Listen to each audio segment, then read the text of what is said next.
Bonsoir à tous. Dans les titres de ce soir, Mbaye Niang en garde à vue. L'attaquant du MHSC était auditionné aujourd'hui après son accident de voiture survenu dimanche dernier. Du nouveau dans le conflit qui oppose les pompiers de l'Hérault à leur hiérarchie, les casernes devraient être réouvertes à partir de demain. Et enfin, la mobilisation des bâtonniers de la cour d'appel de Nîmes, menacée de suppression alors qu'un rapport remis au ministère de la Justice préconise une régionalisation avancée. Mbaye Niang, l'attaquant du MHSC, était en garde à vue ce matin. Il était auditionné après son accident de voiture de dimanche dernier. Il fait l'objet d'une convocation le 24 février prochain devant le tribunal de grande instance pour mise en danger d'autrui, conduite en dépit d'une annulation de permis et blessure involontaire. Roland Courbis, son entraîneur, ne l'accable pas et parle d'une erreur de jeunesse. Niang a 19 ans. Il est en train de poursuivre ou de commencer son apprentissage. Donc 19 ans, c'est très jeune, ce qui ne veut pas dire qu'on ne puisse pas faire de bêtises et qu'on ne puisse pas aussi comprendre ça. Mais je ne peux pas perdre du temps et de l'énergie à 48 heures d'un match, ce qui serait préjudiciable pour le restant du groupe, pour notre club. Une nouvelle colistière aux côtés de Jacques Domergue. Perla Danan, adjointe à la maire déléguée à l'international et au jumelage, rejoint le candidat UMP au municipal de Montpellier. En place éligible, elle devrait remplir les mêmes fonctions en cas de victoire de sa liste. Je reste société civile, ça va de soi. Il se trouve que Jacques Domergue m'a demandé de rejoindre cette liste qui est pluraliste, où il a réuni des gens sur la base de compétences, etc. Et j'ai donc eu envie de travailler dans ce secteur-là pour continuer ce que j'ai commencé. Et quand je lui ai dit que l'image que je voulais donner de notre ville, c'était l'image santé et médecine, eh bien, elle sera l'ambassadeur qui ira vendre l'image de la santé et de la médecine de par la planète, puisqu'elle a aujourd'hui cette responsabilité. Ils ont promis de réouvrir les casernes à partir de demain, en signe de bonne foi après leur rencontre avec le préfet hier. Les pompiers de l'Hérault restent tout de même mobilisés, notamment contre leur hiérarchie. Le dialogue semble être rompu entre les deux parties, alors que le colonel Riesdorfer attaque en justice certains délégués syndicaux pour diffamation. Ces problèmes avec notre directeur et sa façon de travailler, de vouloir gérer le SDIS sera récurrente, on ne pourra pas avancer. Donc nous, on veut absolument résoudre ce problème de management. On en a fait part à la préfecture qui a très bien compris le problème. Le conseil général, monsieur le président désigné, lui aussi n'a pas été sourd et a bien compris le souci qu'on avait. À savoir qu'en 4 ans de gouvernance, on est au 3e mouvement social, donc il y a un réel problème de commandement sur notre département.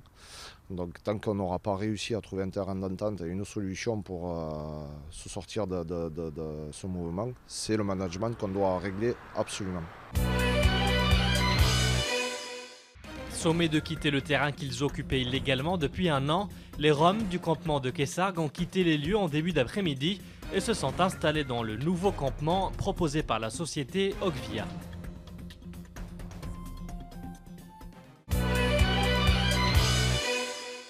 Ils se mobilisent pour leur survie, alors qu'un rapport préconisant la régionalisation ou la menace de fermeture, la Cour d'appel de Nîmes organise sa résistance. Une délégation a été reçue hier au ministère de la Justice. Au sortir de la réunion, les bâtonniers se disent rassurés, mais restent vigilants.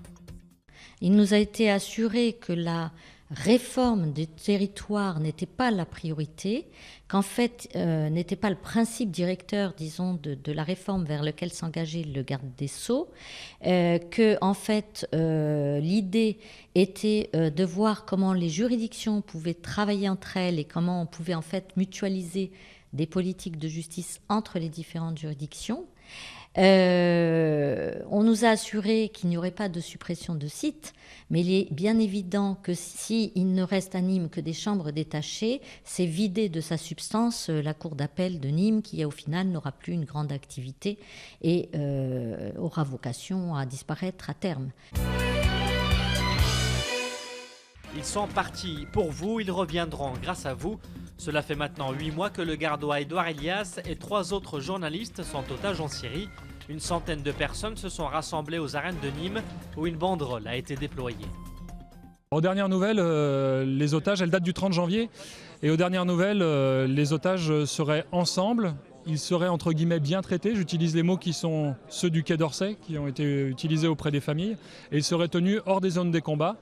Il y a un hic, c'est que, 1, ils sont privés de liberté, et 2, à ce jour, il n'y aurait aucune revendication de leurs ravisseurs. On ne sait pas ce qu'ils veulent.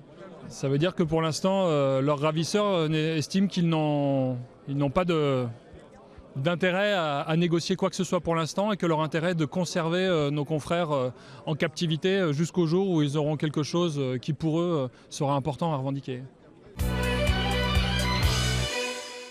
La Vuelta, le tour cycliste d'Espagne, pourrait partir de Nîmes en 2017.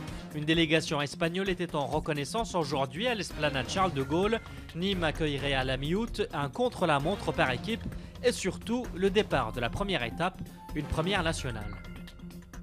L'idée de la part de la Vuelta est née le 16 septembre 2012 pendant la corrida de José Tomás dans les arènes de Nîmes, où Javier Guillem est tombé amoureux de ce qu'il a vu à l'intérieur de cette corrida légendaire, mais aussi de la ville. Mais il mérite un grand départ et pas seulement une étape de la Vuelta, c'est-à-dire un grand départ avec tout ce que cela entraîne. Explorar posibilidades para que algún día la Vuelta hiciera algo en Nîmes. 150 postes en job dating, c'est ce que propose entre autres la nuit de l'orientation organisée demain à Nîmes. De 17 à 22 heures, 200 professionnels accueilleront chômeurs, étudiants ou parents afin de répondre à toutes leurs interrogations. Ils seront orientés vers différents espaces. Les espaces orientation pour ceux qui savent déjà ce qu'ils veulent faire, donc on leur présentera leur métier. Et pour ceux qui n'ont pas d'idée, ils seront orientés vers des conseillers et également des bornes informatiques qui leur permettront, au travers de leur motivation et de leur envie, de déterminer des filières ou éventuellement des métiers. Nous avons donc un certain nombre de nouvelles filières qui seront présentées au travers du nautisme. Nous avons un pôle très important dans la région de nautisme. Il y aura également au niveau des filières culturelles et les filières de la formation et de l'enseignement qui seront des nouveautés que nous présenterons cette année. Du sport et le MHR qui se déplace ce week-end à Toulouse. Les deux équipes joueront sans leurs internationaux, retenus pour le tournoi Destination. Mais le match risque tout de même d'être électrique, car même si le MHR ne s'est jamais imposé à Toulouse, le 25-0 du match aller reste dans toutes les têtes. Conviction, ténacité, force, voilà les ingrédients utilisés par les hommes de Fabien Galtier. Après leur victoire le week-end dernier face à Bordeaux, les Montpelliérains veulent rééditer l'exploit face à Toulouse. Mais ils savent qu'il faut rester prudent, à l'image de leur demi de mêlée, Benoît Pellogue. Je sens que c'est un match très important pour nous, pour cette saison. Peut-être l'un des plus importants. Après, de là à dire que c'est le moment de faire un coup, je sais pas. L'année dernière, on avait dit pareil, on en a pris 30. Donc voilà, ça serait surtout manquer de respect à cette équipe. On s'attend vraiment à un truc très compliqué. Les joueurs du MHR vont devoir redoubler d'efforts face à une équipe qu'ils n'ont jamais battue à l'extérieur, mais qui pourtant est à égalité de points avec eux au classement du top 14. Pour le coach, les règles sont simples. Ne pas laisser les Toulousains prendre trop facilement le dessus. Tous les matchs qui arrivent, aujourd'hui, rien n'est acquis, quoi. Donc tout ce qui peut arriver, ça peut être bien ou pas bien. Être présent. Ce serait très présomptueux pour une équipe qui n'a jamais gagné à Toulouse d'annoncer la couleur. J'espère qu'on va montrer un beau visage. C'est mon souhait.